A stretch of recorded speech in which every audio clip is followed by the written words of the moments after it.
Hola, mi nombre es Daniel González y hoy les voy a hablar acerca de la mitosis. En este video hablaremos sobre las distintas fases de la mitosis y la citocinesis. Hablaremos acerca de la división mitótica, que se divide en dos fases: la mitosis, que es la división del núcleo, y la citocinesis, que es la división del citoplasma. La mitosis se divide en profase, metafase, anafase y telofase.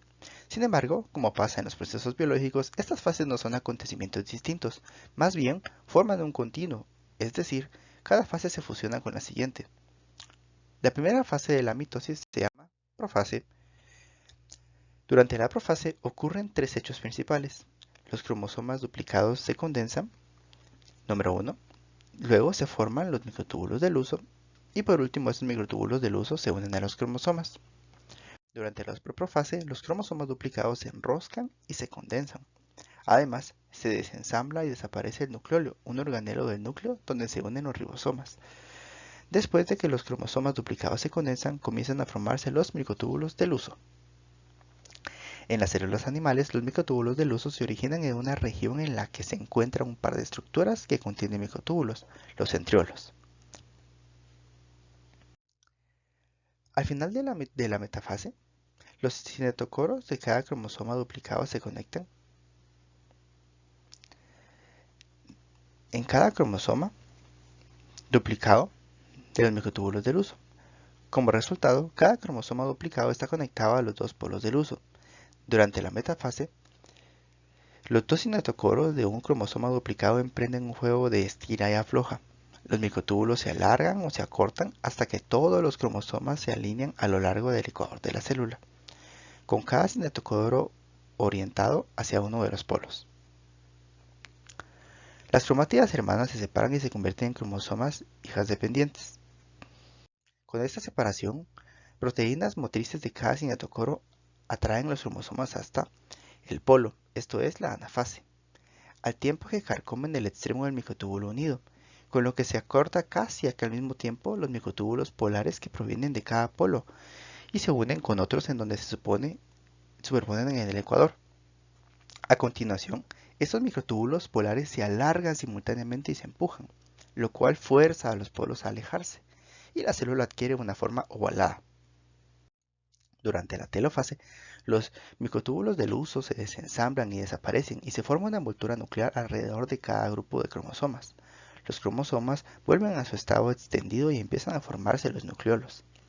En la mayoría de las células, la citocinesis ocurre durante la telofase, cuando se aíslan los nucleolos en su propia célula hija.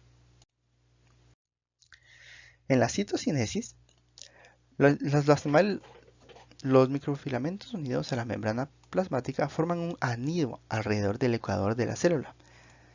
El anillo se contrae y constriñe un ecuador de la célula, de manera parecida como el cordón de unos pantalones deportivos aprieta la cintura de cuando se tira de él.